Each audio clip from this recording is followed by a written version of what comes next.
मासूम बाहू। शादी के पहले से ही विभा को कपड़े धोने का बड़ा शौक था।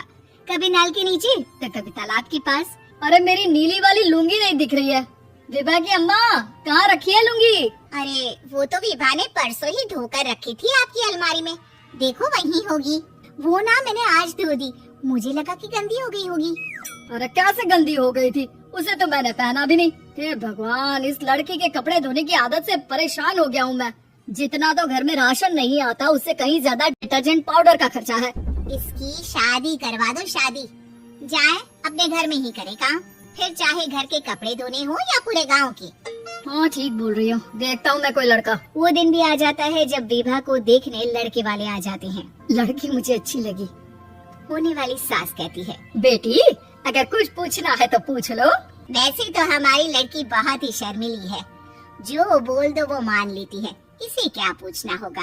अरे कैसी बात कर रही हो माँ, मुझे इन लोगों के घर रहना है, सवाल तो कई है।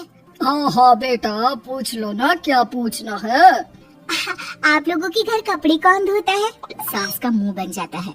देखो अगर तुम ये कहना चाहती हो कि तुम्हें कपड़े धोने नहीं आते तो सुन लो, कपड़े मैं ही धोती हूँ, लेकिन तुम्हारे आ जाने के बाद मैं रुमाल तक नहीं धोऊंगी। अरे चुप रहना भगवान, बहू बेचारी घर आई नहीं, उसे डराना शुरू कर दिया। वो क्या है ना बिटिया, अभी तक तो ये कल्लू की माँ ही धोती थी, लेकिन अब तुम्हारे पापा तो दहेज में वॉशिंग मशीन देंगे ही।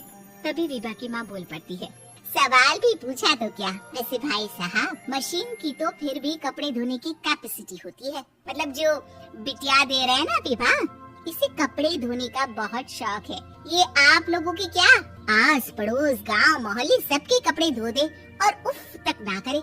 बाहर देखा नहीं आपने कितने कपड़े सूख रहे हैं? सब हमारी बिटिया ने ही तो धोए हैं। बस भी करो ना माँ, शर्म आ रही इतनी तारीफ सुनकर।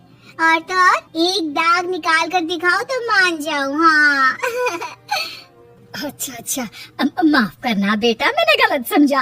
हमें तो रिश्ता बहुत पसंद है। और ऐसे जुड़ जाता है रिश्ता कपड़े धोने का शौक रखने वाली विभा का। उसकी शादी हो जाती है कोयला फैक्ट्री में काम करने वाले कल्लू के साथ। शादी के बाद अचानक विभा चिल्लाती हुई सास के पास आती है, सासू माँ, अरे सासू माँ कहाँ है आप? ये तो धोखा है, धोखा दिया आप लोगों ने मुझे।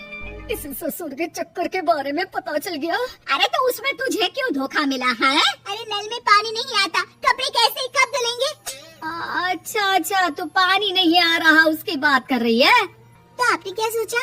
कुछ नहीं। अच्छा तेरी माँ ने कहा था कि कपड़े धोने का शौक है, तुझे याद आया मुझे। शौक शौक बोलकर कपड़े धोने वाले मेरे जुनून को कम ना आके सासू माँ, कपड़ा धोना मेरा गुरूर है।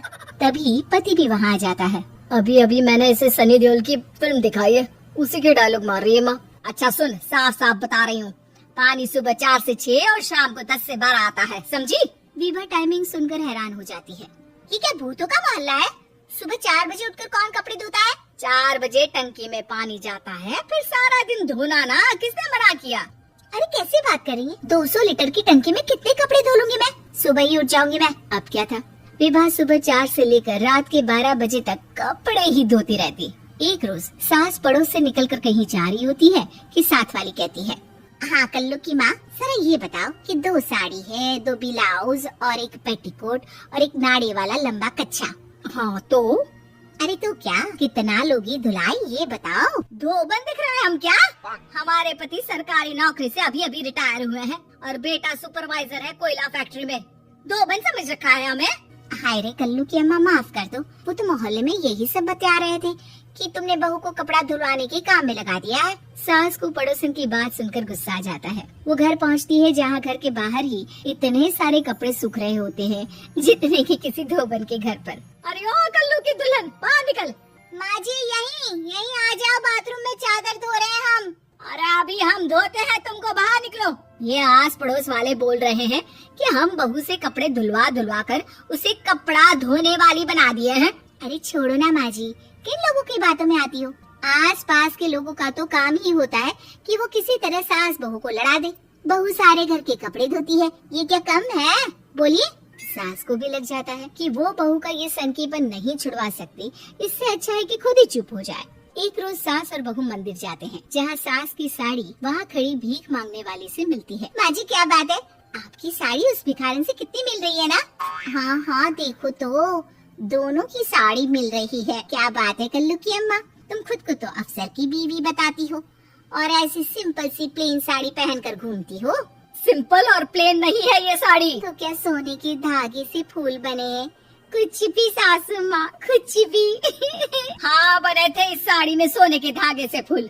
मेरे पति लेकर आए थे मद्रास से स्पेशली मेरे लिए 10,000 की। ताहे भाई साहब इस भिखारन के लिए भी सेम टू सेम साड़ी लेकर आए होंगे 10,000 की।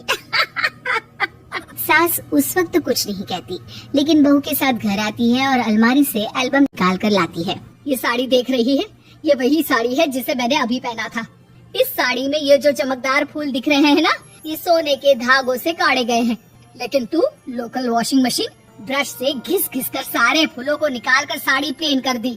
मुझे माफ कर दीजिए सासू माँ। और तो और, जब मैंने तुझे तेरी गलती के लिए कुछ नहीं कहा, लेकिन तूने तो सबके सामने मेरा मजाक ही बना दिया। क्यों? बहू को समझ में आ जाता है कि अब से उसका कपड़े धोना। वीडियो पसंद आए तो वीडियो को लाइक करे, चैनल को सब्सक्राइब करे और बेल आइकॉन जरूर दबाए ताकि मेरा अगला मजेदार कहानी आप तक सबसे पहले पहुंचे।